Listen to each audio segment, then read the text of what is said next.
안녕하세요. 오늘은 특별히 야외에서 촬영을 해볼 건데요. 날씨도 좋고 벚꽃도 피었고 그래서 그냥 집 앞에 나와서 한번 카메라를 켜봤습니다. 오늘 말씀드릴 주제는 라세탐에 대한 이야기예요. 구독자분께서 라세탐에 대해서 궁금하다고 다루어달라고 요청을 해주셔서 제가 좀 준비를 해봤고요. 국내에 검색을 해보면 새로 개발된 약간 신약 느낌으로 라세탐에 대해서 다루고 있더라고요. 신약이다 보니까 연구가 많지 않고 최근에 개발이 된 거기 때문에 저는 좀 오래된 라세탐에 관련해서 조사를 해봤습니다.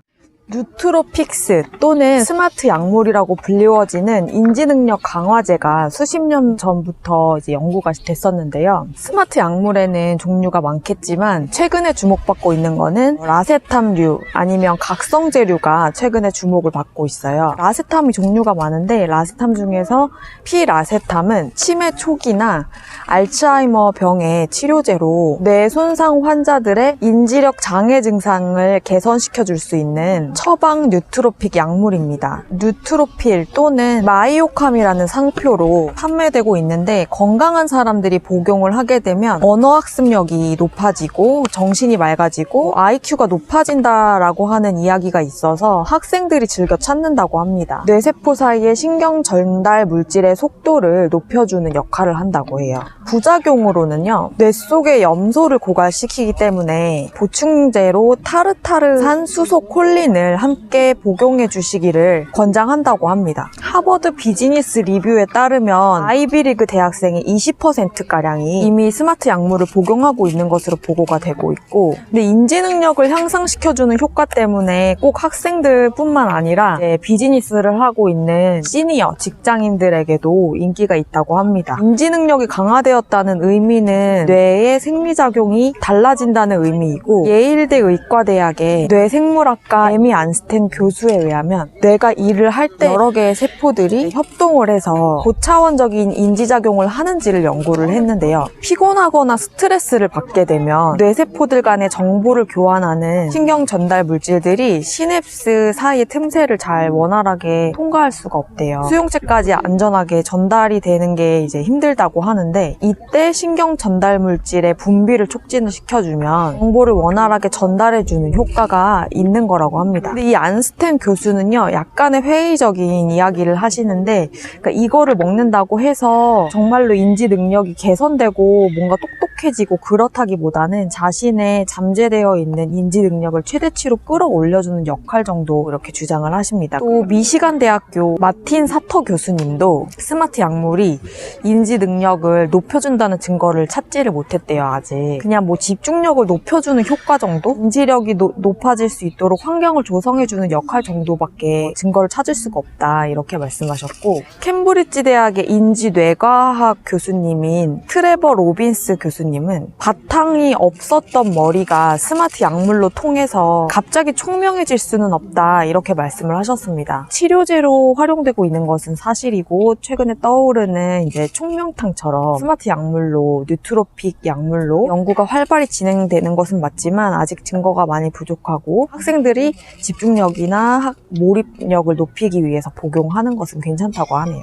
좀 오래된 피라세탐에 대해서 조금 이야기를 해볼게요. 피라세탐은 1964년도에 가바로부터 연구가 되었다고 합니다. 가바는 신경 전달 물질로 진정 효과와 이완 효과를 이끌어내는 지금 건강기능식품이죠. 가바로부터 수면 유도 약물을 연구하고 있었대요. 연구 결과 피라세탐이라고 하는 성분을 만들어내게 되는데, 동물 실험 결과를 보니까 잠을 유도하기보다는 기민성, 조금 예민해지고 각성 효과를 일으키는 결과를 얻었다고 합니다. 그래서 초기에는 알코올 중독자 치료에 사용을 하거나 익사 직전에서 구출된 사람들의 치료약으로 이제 사용을 하다가 최근에는 인지능력 향상에 도움을 줄 수 있는 뉴트로픽 약물로 이용을 하고 있다고 하네요. 닥터 코넬류 박사가 처음 개발을 한 성분인데 효과는 있지만 부작용은 거의 거의 없는, 독성도 거의 없는 비교적 안전한 화합물로 간주가 되고 있다고 합니다. 그러니까 독성이 없이 인지 능력을 강화시켜주고 정신의 명료함을 개선시켜주고 또 자각이나 시각적 주의가 향상이 된다고 합니다. 또 불안과 우울을 감소시켜주고요. 미토콘드리아를 유지시켜주는 역할도 있는데 미토콘드리아가 깨지게 되면 거기서 활성산소가 방출이 되면서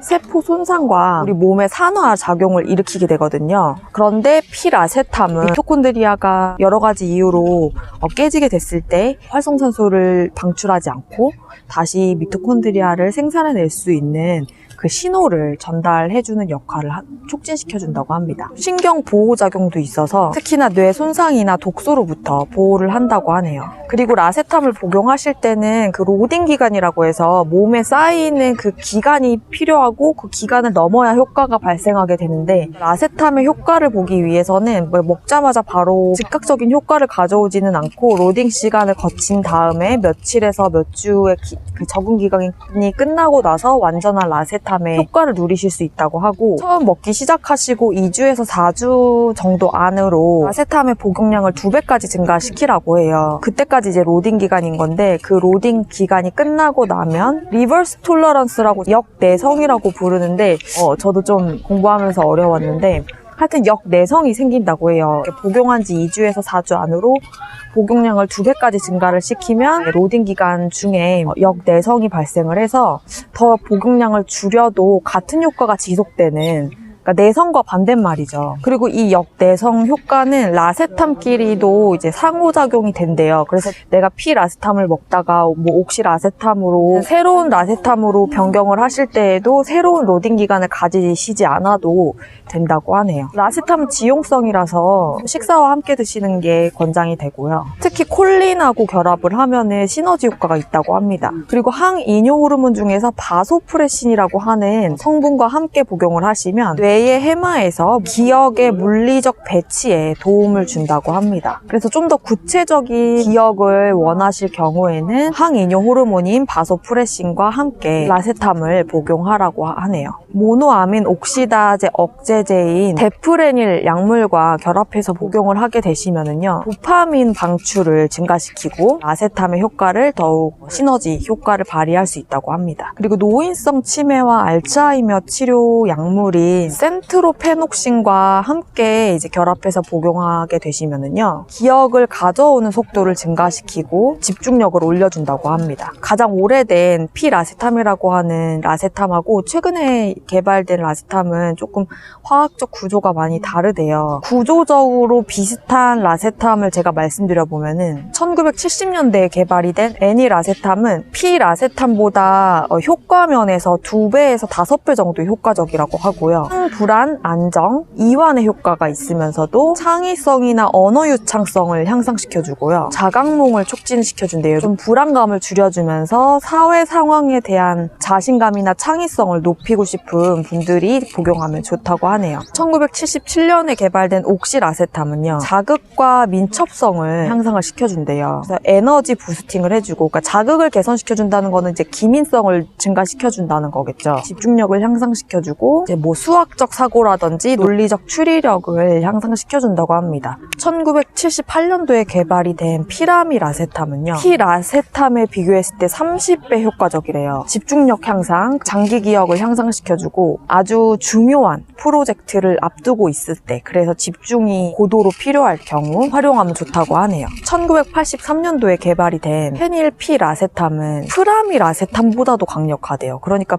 프라미라세탐이 제가 피라세탐의 30배라고 했는데 그것보다 강력하니까 원탑이네요. 원탑. 다른 라세탐을 시도해 봤는데도 큰 어떤 개선을 하지 못했다라고 하신다면은 시도해 보시면 좋다고 하고, 얘는 좀 특이하게도 효과는 비슷한데 추가로 이제 추위에 대한 내성을 증가시킨대요. 그래서 시베리아를 가실 경우나 이렇게 이제 추위를 견뎌야 되는 상황에서 복용을 하면 좋다고 하네요. 그리고 구조적으로 피라세탐과 유사하지 않은 그런 라세탐을 좀 소개를 시켜드릴게요. 콜루라세탐, 파소라세탐, 네피라세탐, 뉴페트 이렇게가 구조적으로 이제 피라세탐하고 유사하지 않은, 아직 그렇게 연구가 많이 진행되지 않은 라세탐이라고 하네요. 라세탐은 약물이기 때문에 필요하신 분들은 처방을 통해서 복용하실 수가 있고, 약간 집중력이라든지 인지 능력의 향상을 원하시는 분들, 이완 그리고 안정의 목적이 있으신 분들이 복용을 해보시면 좋을 것 같습니다. 여기까지 이제 라세탐에 대해서 궁금하셨던 분들에게